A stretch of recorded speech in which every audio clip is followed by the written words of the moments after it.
James Coburn and Susan Anton, Leslie Caron, and it was great, except that it was all about the Moscow Olympics in 1980. And unfortunately, that was the year that in America, no American team went to the Moscow Olympics because the Russians marched into Afghanistan about 1979. And it wasn't at all the thing to do to support the Moscow Olympic Games.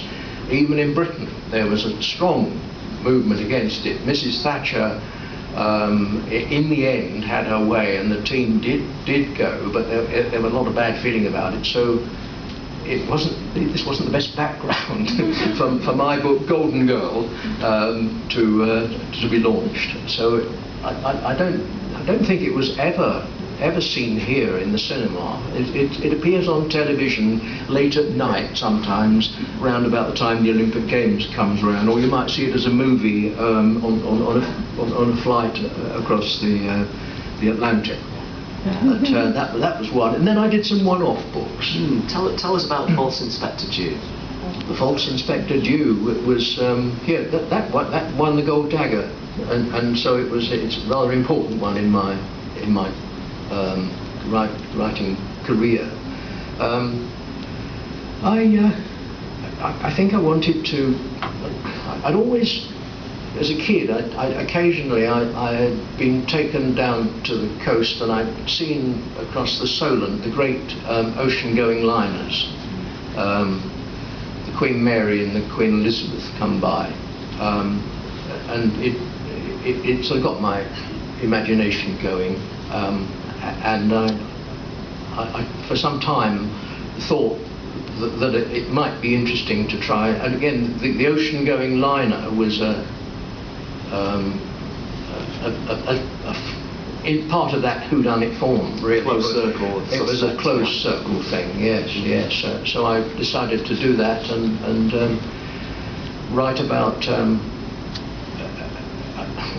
Well, a little bit about the Dr. Crippen story, which Martin knows well because he's done a much better book on Dr. Crippen than I could ever have managed. But I was intrigued by this mild-mannered murderer called Dr. Crippen, who was American, but had come over here, and his wife, Belle Elmore, was a music hall star.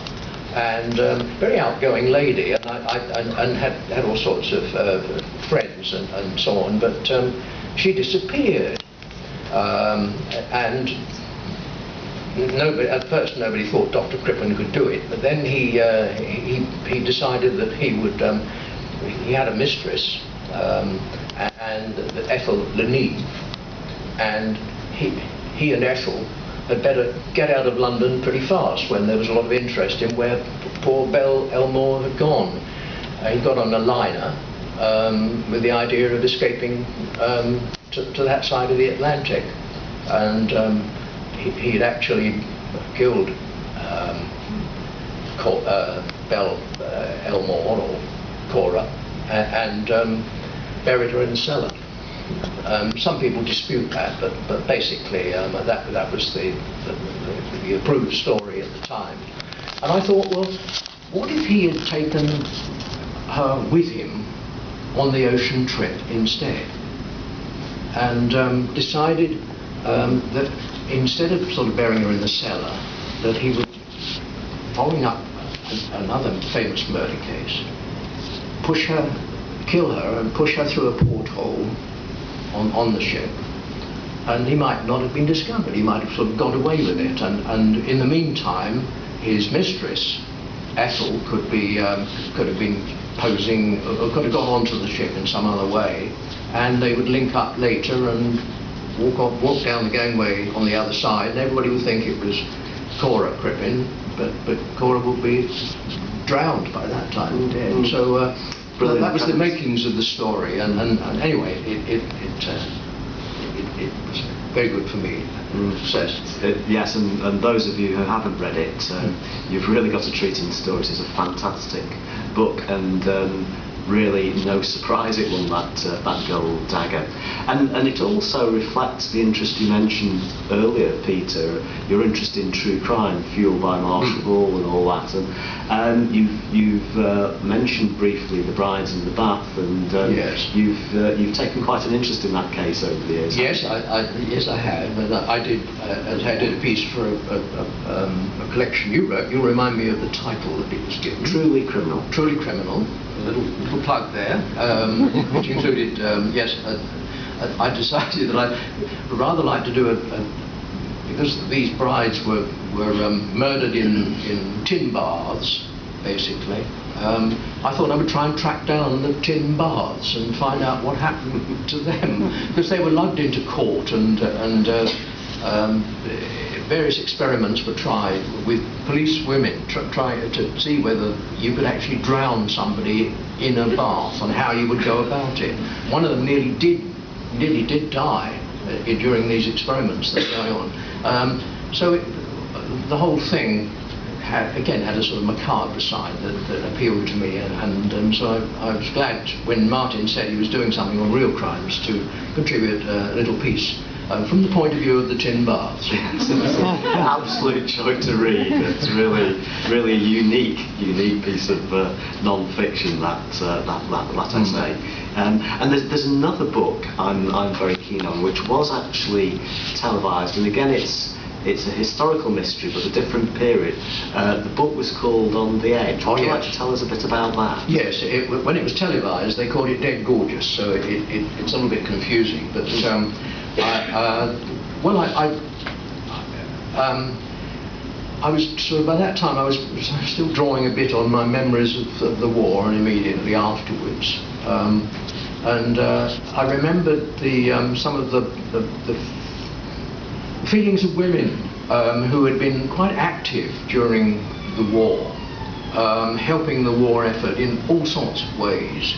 And I decided I would write something about a couple of plotters, the women who worked sort of on those huge maps, pushing the little pieces around that showed the position of ships or aircraft or whatever. Quite exciting stuff. And then after the war, they were expected to go back to their normal life and just be housewives, as my mother was. And then in those days, it was a matter of pride that the husband would keep his wife, and she would be the housewife, but she wouldn't go out to work. It was sort of one of those middle-class things.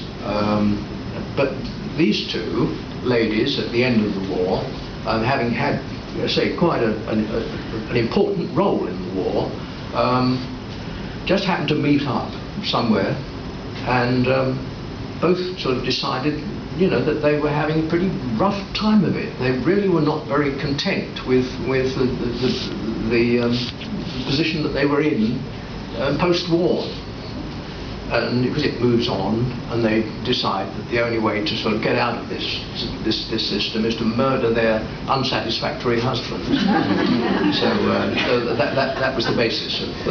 And again, possibly now a little bit less known than some of the others, but a great book and a terrific standalone. Yeah, I was very fortunate that in the television thing they did, I had two very good actors, Helen McCrory and Fay Ripley, and they were just great as the two women.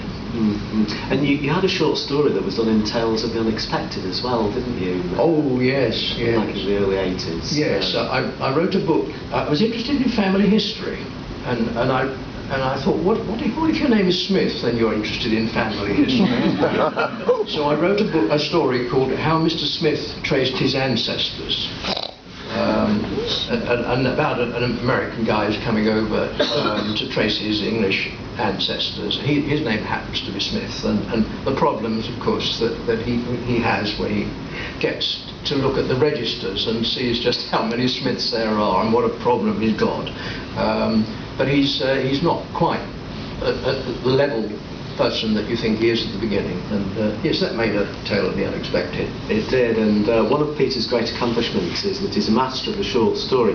We're not going to talk particularly about that today because there is a short story panel which Peter will be appearing on tomorrow, so that will be the time Yeah. to talk to you about the short stories.